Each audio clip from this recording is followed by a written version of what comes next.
যে সঙ্গীতটি আজকে আমাদের উপস্থাপিত হয়েছে।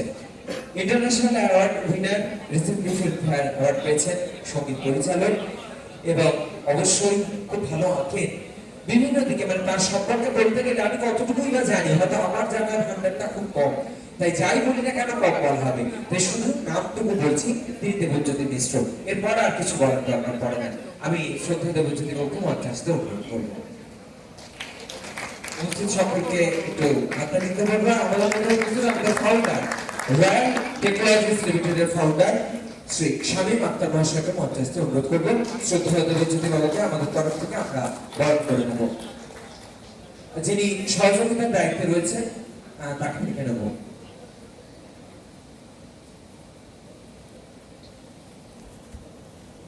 রাজাদা সহযোগিতা করছেন। বিশেষ মুহূর্ত, রয়্যাল টেকনোলজি লিমিটেডের তরফ থেকে শ্রদ্ধা দেবজ্যোতি মিশ্রকে সম্মানিত করলেন আমাদের ফাউন্ডার শামীম আক্তার। একটা জোরে হাতটা বলে যান। আমরা ওনাকে সত্যি আপ্লুত, আমরা ধন্য, আমরা কৃতজ্ঞ। কিন্তু ওনাকে যখন আমরা আমাদের কাছে পেয়েছি, আমাদের একটু আবদার থাকে ওনার কাছ থেকে কিছু একটু শোনা, সেটা উনি যা ভালো বুঝবেন।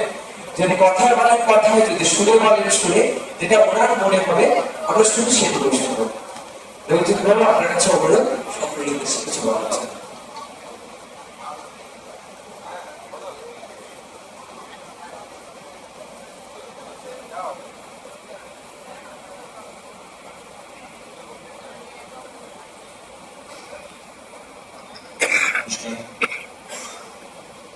এমন একটা সুন্দর সকাল, আলোকিত সকাল। অর্ণব, তুমি থাকো পাশে। আপনাদের সবাইকে আমি ভালোবাসা জানাই। এখন সকাল আলোকিত হয়, মানে আলো তো দিনের আলো না দেখতে পেলেও উজ্জ্বল উপস্থিতি, আপনাদের উজ্জ্বল উপস্থিতি দিনের আলো তৈরি করে দেয়। আমি কথা বলছিলাম আমার বন্ধু, ভাই এবং আমার চলচ্চিত্রের প্রযোজক, এবং আপনাদের কাছে তার ব্যবসা, তার অনেক মানুষকে নিয়ে এগিয়ে চলার গল্প আছে। সে গল্প আমি যেটুকু জানি সেটুকু আমার মতো করে বলবো। কিন্তু প্রথমেই বলি যে আমার অনুষ্ঠানের মধ্যে এসে যেটা হচ্ছে বাইরের চাকচিক্য কম, হৃদয়ের কথা বলে, এই জায়গাটা এসে সেই অনুভূতিটা পেলাম। আর প্রথমে অন্য যেভাবে ভীষণ ভালোভাবে, ভীষণ সাধারণ ভাবে, মানে খুব সাধারণ ভাবে মানুষের কাছে বোঝার মতো করে, একটা মঞ্চে যখন একটা মাইক থাকে আর মানুষ থাকে, ওই মাইকের সাথে ঠোঁটের দূরত্ব কমে, মানুষের অনেক কথা, আবেগ, উদ্বেগ, ভালোবাসার কথা মানুষ যে ভাষায় বলে, সে ভাষায় অনেক সময় যেটা হয় মানুষকে ছুঁতে পারে না। কিন্তু আমি বিশ্বাস করি অর্ণব যেভাবে মানুষের সঙ্গে কানেক্ট করছিল, আপনাদের সঙ্গে কানেক্ট করছিল, সেটা দারুণ। আজকে এমন যেটা বলেছি, আমরা কোনো কিছু বলবো না। রবীন্দ্রনাথ একজন বিশ্বকবি, কি সারা পৃথিবীতে তার চারণ ভূমি, তিনি সমস্ত দিকে এগিয়েছেন।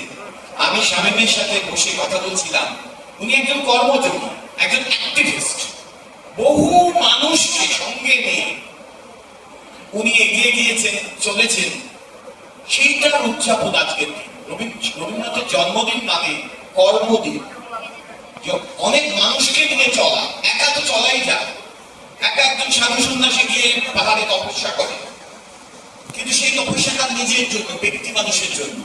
কিন্তু এই সংসারে থেকে বহু মানুষের যে সঙ্গে রেখে যে চলতে পারে, সেটাই হচ্ছে সত্যিকারের জীবন তপস্যা।